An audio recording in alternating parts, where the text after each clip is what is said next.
जानेंगे कि कैसे हम अपनी स्लाइड में किसी भी चीज को इंसर्ट करा सकते हैं, चाहे वो फोटोज हो, ऑनलाइन पिक्चर्स हो, स्क्रीनशॉट हो, स्मार्ट आर्ट हो, शेप हो, चाहे कुछ भी हो, हम उन्हें कैसे अपने स्लाइड्स में इंसर्ट करा सकते हैं। तो चलिए वीडियो को शुरू करते हैं। तो दोस्तों हम MS पावर पॉइंट में आ चुके हैं और यहाँ पर आप देख पा रहे हो मैंने एक ब्लैंक जो प्रेजेंटेशन है उसको ओपन कर लिया है और यहाँ पर मैंने एक स्लाइड को भी इंसर्ट करा लिया है। अब मैं एक ब्लैंक स्लाइड को इंसर्ट करा लेता हूं ताकि मैं आपको बता सकूं कि इसमें आप कैसे चीजों को इंसर्ट कराओगे। तो यहाँ पर यदि आपको कुछ भी इंसर्ट कराना है तो आप इंसर्ट टैब में जाओगे या फिर इंसर्ट मेन्यू में जाओगे और यहाँ पर आपको बहुत सारे ऑप्शंस देखने को मिल जाते हैं। तो पहला ऑप्शन आपको देखने मिलता है स्लाइड को इंसर्ट कराने का। इसकी शॉर्टकट की होती है Ctrl+M। यदि आप Ctrl+M प्रेस करते हो तो आप एक नई स्लाइड जो है वो इंसर्ट करा सकते हो। ड्रॉप डाउन मेन्यू पे क्लिक करने के बाद आप यहाँ पर उसका कोई भी एक लेआउट सिलेक्ट कर सकते हो। जैसे मुझे कंपैरिजन जो है वो स्लाइड चाहिए तो यहाँ पर वैसी स्लाइड आपको देखने को मिल जाएगी। इसी के साथ साथ यदि आप टेबल इंसर्ट कराना चाहते हो तो वो भी आप यहाँ से बहुत ही इजीली करा सकते हो। तो यहाँ पर आप टेबल पर क्लिक करोगे और यहाँ पर आप ड्रैग करके सिलेक्ट करोगे कि कितनी टेबल जो है वो आपको इंसर्ट यहाँ पर करानी है। तो यहाँ पर मैंने टेबल को सिलेक्ट कर लिया है। अब मैं इसे जहां चाहूं वहां उसे मूव कर सकता हूं और इसी के साथ साथ यहाँ पर मुझे दो टैब देखने को मिल जाते हैं जो है डिजाइन और लेआउट टैब। इनके बारे में मैं आपको पूरा समझा चुका हूं MS एक्सेल की वीडियोस में और MS वर्ड की वीडियो में। यदि आपने नहीं देखी है तो आप जाकर उन्हें देख सकते हो कि कैसे हम जो है डिजाइन और लेआउट टैब का इस्तेमाल यहाँ पर कर सकते हैं। इसके बाद यदि हम आगे देखते हैं तो यहाँ पर आपको पिक्चर्स को इंसर्ट कराने का ऑप्शन देखने मिल जाता है। इस पर आप क्लिक करोगे और जहां भी आपकी पिक्चर है वहां पर आप उसे सिलेक्ट करके इंसर्ट करा सकते हो। और जैसे यहाँ पर आपने पिक्चर को इंसर्ट कराया है आप उसे यहाँ पर रिसाइज कर सकते हो। लास्ट में जो आपको पॉइंट्स देखने मिलते हैं उनको आप क्लिक और ड्रैग करके यहाँ पर अपनी पिक्चर को रिसाइज कर सकते हो। और इसी के साथ साथ यहाँ पर आपको एक फॉर्मेट ऑप्शन देखने को मिल जाता है जिसके थ्रू आप इसको एक नया लुक दे सकते हो। चाहे आप इसमें बॉर्डर यूज करना चाहते हो या फिर कोई भी आप यहाँ पर इफेक्ट यूज करना चाहते हो, चाहे उसमें शेडो डालनी है, रिफ्लेक्शन डालना है, ग्लो डालना है, ये सारी चीजें मैं आपको बता चुका हूं, इसलिए मैं यहाँ पर उतना डीप नहीं बताऊंगा। तो इस तरीके से आप पिक्चर्स को भी एडिट यहाँ पर कर पाओगे। यदि हम आगे देखते हैं तो आपको ऑनलाइन पिक्चर्स का ऑप्शन देखने मिलता है। यदि आप इस पर क्लिक करोगे तो कुछ इस तरीके का आपको बॉक्स देखने मिलेगा। यदि आपके डिवाइस में इंटरनेट कनेक्शन ऑन नहीं है आपको उसे ऑन करना पड़ेगा और आप यहाँ पर ऑनलाइन कोई भी पिक्चर को सर्च कर सकते हो और डायरेक्ट वो है डाउनलोड करके आपको इस स्लाइड में लाकर दे देगा। तो इस तरीके से यदि आप ऑनलाइन पिक्चर्स यहाँ पर इंसर्ट कराना चाहते हो तो वो आप यहाँ पर करा सकते हो। स्क्रीनशॉट यदि आप इंसर्ट कराना चाहते हो तो आप स्क्रीनशॉट को भी आसानी से इंसर्ट करा सकते हो। जैसे आप स्क्रीन क्लिपिंग पर क्लिक करोगे यहाँ पर आपको आपका डेस्कटॉप देखने मिल जाएगा और यहाँ पर आप क्लिक और ड्रैग करके कोई भी एरिया जो है डेस्कटॉप का उसे यहाँ पर इंसर्ट करा सकते हो। यदि आप किसी विंडो को यहाँ पर स्क्रीनशॉट के रूप में लाना चाहते हो तो आपको पहले वो विंडो ओपन करनी होगी। जैसे मैं यहाँ पर वर्ड ओपन कर देता हूँ तो यहाँ पर वर्ड ओपन हो रहा है। यदि आपको वर्ड की जो विंडो है जैसे कि आप यहाँ देख पा रहे हो जो वर्ड की विंडो है वो ओपन हो चुकी है। इसके बाद आपको वापस से अपनी प्रेजेंटेशन में जाना है और यहाँ पर स्क्रीनशॉट पे जैसे ही आप क्लिक करोगे अब आपको एक यहाँ पर विंडो देखने को मिल जाएगी जो कि MS वर्ड की है। जैसे ही आप इस पे क्लिक करोगे जो पूरी स्क्रीन है वो यहाँ पर आपको देखने मिल जाएगी और आप उसे यहाँ पर इजिली कस्टमाइज कर सकते हो, क्रॉप कर सकते हो। यहाँ पर कोई भी इफेक्ट यूज करना चाहते हो तो वो आप यहाँ पर इजिली कर पाओगे। इंसर्ट में यदि हम आगे जाते हैं तो यहाँ पर आप फोटो एल्बम यहाँ पर इंसर्ट करा सकते हो। तो यदि जैसे कि मैंने आपको फोटो बताया है वैसे ही आपको यहाँ पर एल्बम को इंसर्ट कराना है। इसके बाद यदि आप शेप बनाना चाहते हो तो कोई भी यहाँ पर आप शेप को सिलेक्ट करोगे और यहाँ पर क्लिक और ड्रैग करके आप कोई भी शेप का यहाँ पर यूज कर पाओगे। जैसे कि मुझे यहाँ एक रेक्टेंगल बनाना है तो मैं यहाँ आसानी से उसे बना सकता हूँ। यदि मुझे यहाँ पर एरोज बनाने हैं तो आप यहाँ पर एरो भी बना सकते हो और उनका यदि कलर वगैरह आपको चेंज करना है तो यहाँ पर आप उन्हें पूरी तरीके से कस्टमाइज कर पाओगे। तो सारे ऑप्शंस आपको यहाँ देखने मिलते हैं। फॉर्मेट ऑप्शन को कैसे यूज करना है इस पर मैंने एक सेपरेट वीडियो बनाई है। सारी चीजें मैं आपको यहाँ नहीं बता सकता हूँ इसलिए आप उन वीडियोस को जाकर देख सकते हो। इंसर्ट में यदि हम आगे देखें तो आप ऐसे ही स्मार्ट आर्ट को इंसर्ट करा सकते हो। कोई भी आप स्मार्ट आर्ट यहाँ पर सिलेक्ट करोगे उसे आप इंसर्ट करा दोगे और यहाँ पर आप उसे इजीली कस्टमाइज भी कर सकते हो डिजाइन और फॉर्मेट ऑप्शन के थ्रू।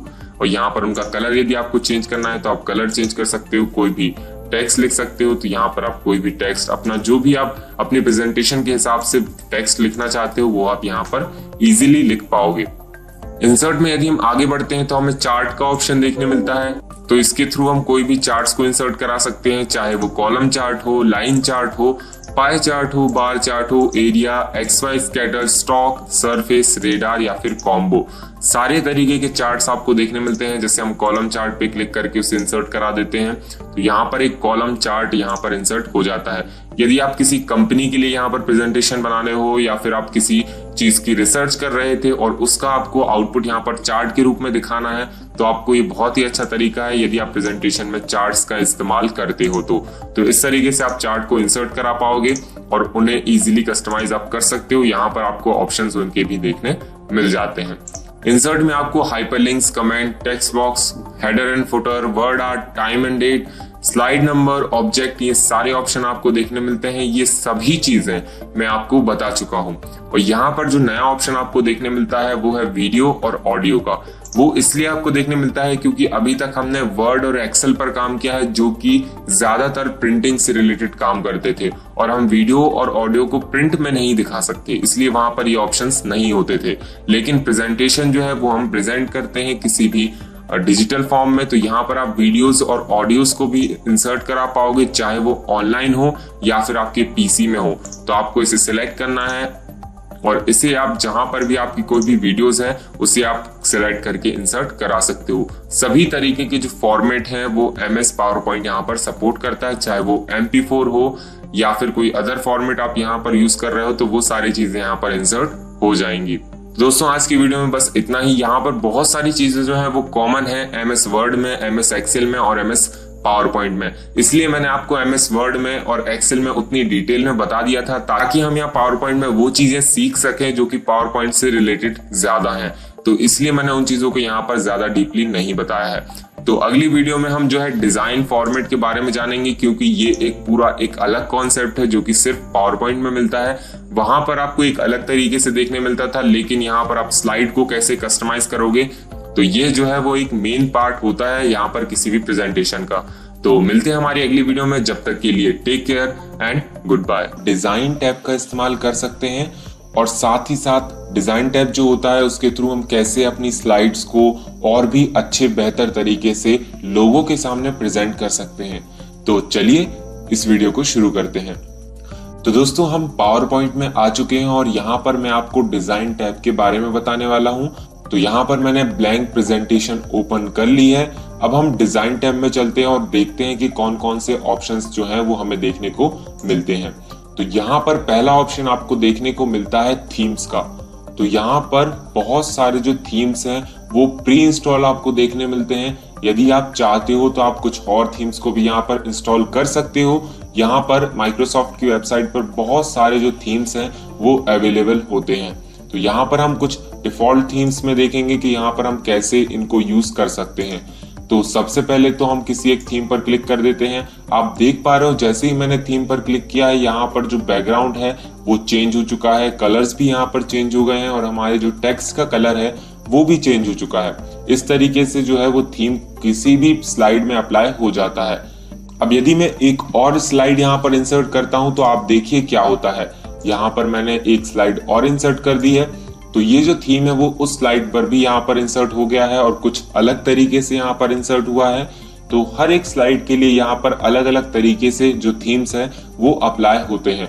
अब यदि मैं यहाँ पर थीम को चेंज करना चाहता हूँ तो मैं वापस से डिजाइन टैब में जाऊंगा और किसी और दूसरी थीम पे क्लिक कर दूंगा और जैसे ही मैं यहाँ क्लिक करता हूँ आपके जो भी प्रेजेंटेशन में जितनी भी स्लाइड्स थी यहाँ पर उनका जो थीम है वो चेंज हो जाएगा। जैसे आप देख पा रहे हो यहाँ पर मेरी 2 स्लाइड्स थी, दोनों स्लाइड की यहाँ पर थीम्स जो है वो चेंज हो चुकी है। और यदि मैंने यहाँ पर कोई टेक्स्ट लिखा होता तो उसकी भी यहाँ पर थीम यहाँ पर चेंज हो जाती। जैसे मैंने यहाँ टेक्स्ट लिखा है, अब मैं यहाँ पर अपनी कोई भी अब मैं यहाँ पर किसी थीम को अप्लाई करता हूँ तो आप देख पा रहे हो हमारा टेक्स्ट अभी भी लिखा हुआ है और यहाँ पर जो थीम है वो चेंज हो चुकी है। तो दोस्तों इस तरीके से आप किसी नई थीम को, अट्रैक्टिव थीम को यहाँ पर ऐड कर सकते हो। आप अपनी प्रेजेंटेशन के टॉपिक के हिसाब से यहाँ पर थीम चूज करोगे। जैसी भी आपके प्रेजेंटेशन के हिसाब से सुटेबल होती है आप उसे यहाँ पर अप्लाई कर पाओगे। अब हम चलते हैं वेरिएंट्स की तरफ। जैसे कि आप देख पा रहे हो अगला सेक्शन हमें वेरिएंट्स का देखने मिलता है। तो हर एक थीम में बहुत सारे वेरिएंट्स होते हैं, अलग अलग कलर के हिसाब से, पैटर्न के हिसाब से और यहाँ पर स्टाइल के हिसाब से। तो यहाँ पर बहुत सारे वेरिएंट्स आपको देखने मिल जाएंगे। जैसे जो हमने थीम अभी अप्लाई की हुई है उसमें भी बहुत सारे यहाँ पर वेरिएंट्स आपको देखने मिल रहे हैं। अब मैं यहाँ पर सेकंड जो वेरिएंट है उस पर क्लिक कर दूंगा। आप देख पा रहे हो एक अलग सा टेक्सचर अब हमें देखने मिल रहा है, कलर्स भी यहाँ पर चेंज हो चुके हैं और कुछ नया लुक जो है वो हमें देखने को मिल जाता है। अब मैं किसी और वेरिएंट पर क्लिक करूंगा तो यहाँ पर कुछ और तरह का वेरिएंट इंसर्ट हो जाएगा। इस तरीके से हम अपने हिसाब से कोई भी वेरिएंट्स को है चूज कर सकते हैं। यहाँ पर आपको ड्रॉप डाउन पे क्लिक करते हो तो बहुत सारे वेरिएंट्स देखने मिल जाते हैं। आपको यहाँ पर हर एक थीम के हिसाब से वेरिएंट्स देखने मिलते हैं। जरूरी नहीं है कि हर एक थीम में बहुत सारे वेरिएंट्स हो, किसी में वेरिएंट्स नहीं होते हैं, किसी में बहुत ही कम वेरिएंट होते हैं।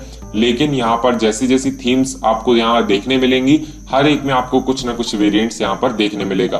जैसे मैं किसी और यहाँ पर थीम को अप्लाई कर देता हूँ तो यहाँ पर आप देख पा रहे हो हमें अलग अलग कलर के हिसाब से यहाँ पर वेरिएंट्स जो है वो देखने को मिल जाते हैं।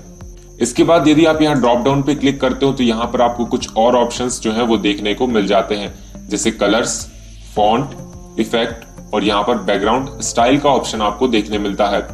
अब इनका आप कैसे यूज कर सकते हो, तो यहाँ पर आपने किसी थीम को अप्लाई कर दिया, उसका एक वेरिएंट भी यहाँ पर चूज कर लिया, लेकिन आपको अभी भी वो कलर पसंद नहीं आ रहा है तो आप यहाँ पर कलर्स को चेंज कर सकते हो। आप कलर में जाओगे और यहाँ पर आपको कलर जो है वो चेंज करने के ऑप्शंस मिल जाते हैं। आप जैसे जैसे यहाँ कर्सर ले जाते हो आपको यहाँ पर उसका प्रीव्यू देखने को मिल जाता है और आप अपने हिसाब से कलर्स को चूज कर सकते हो। जैसे मैंने किसी एक कलर पे क्लिक कर दिया है तो अब हमें एक नया सा लुक देखने को मिल रहा है। अब यदि हम यहाँ पर फॉन्ट चेंज करना चाहते हैं तो आप फॉन्ट को भी यहाँ पर चेंज कर सकते हो। मैं किसी भी फॉन्ट को यहाँ पर चूज कर लेता हूँ तो यहाँ पर फॉन्ट भी चेंज हो चुका है। इसके बाद यदि हमें इफेक्ट को यहाँ पर चेंज करना है तो आप यहाँ पर इफेक्ट को भी चेंज कर सकते हो। तो मैंने किसी एक इफेक्ट को यहाँ पर चूज कर लिया है।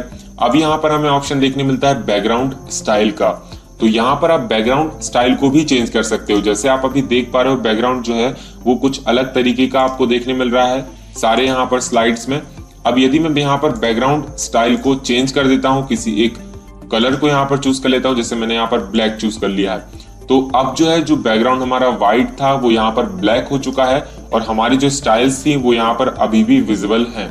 तो इस तरीके से जो है आप यहाँ पर बैकग्राउंड स्टाइल को भी यहाँ पर इंसर्ट करा पाओगे। अभी फिलहाल मैं इसे व्हाइट पर ही रहने देता हूँ क्योंकि ये व्हाइट पर ज्यादा अच्छा लग रहा था। तो दोस्तों अभी तक हमने थीम्स देख लिया, उसके वेरिएंट्स को भी यहाँ पर देख लिया। अब यहाँ पर हम स्लाइड साइज पर आ जाते हैं।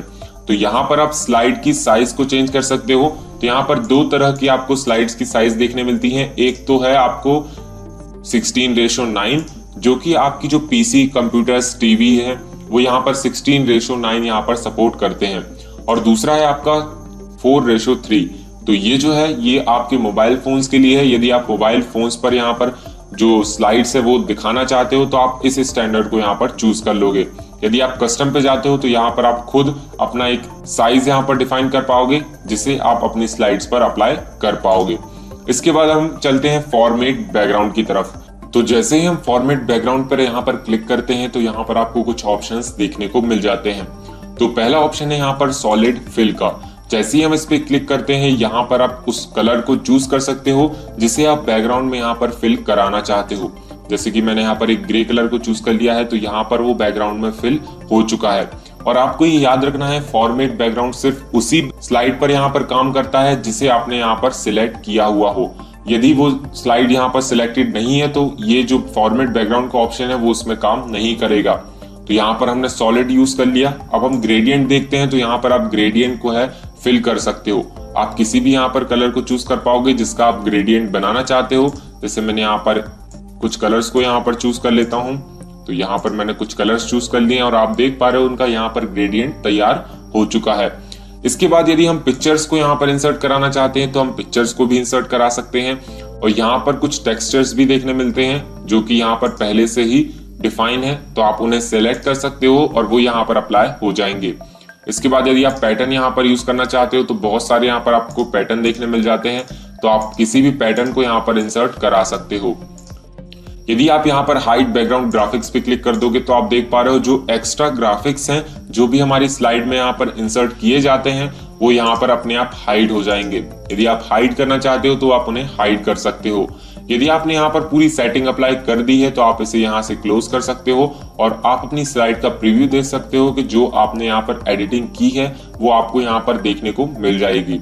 तो दोस्तों इस तरीके से आप डिजाइन टैब का इस्तेमाल करोगे। यहाँ पर मैंने आपको थीम्स के बारे में बताया है, वेरिएंट्स के बारे में बताया है और इसी के साथ साथ कुछ कस्टमाइजेशन के ऑप्शंस भी आपको बता दिए हैं। तो दोस्तों अगली वीडियो में हम ट्रांजिशंस के ऊपर जाएंगे कि क्या होते हैं ट्रांजिशंस, उनका इस्तेमाल यहाँ पर हम कैसे करेंगे और क्या यूज होता है इनका जब हम इन्हें प्रेजेंट करते हैं। तो दोस्तों मिलते हैं हमारी अगली वीडियो में, जब तक के लिए take care and good bye.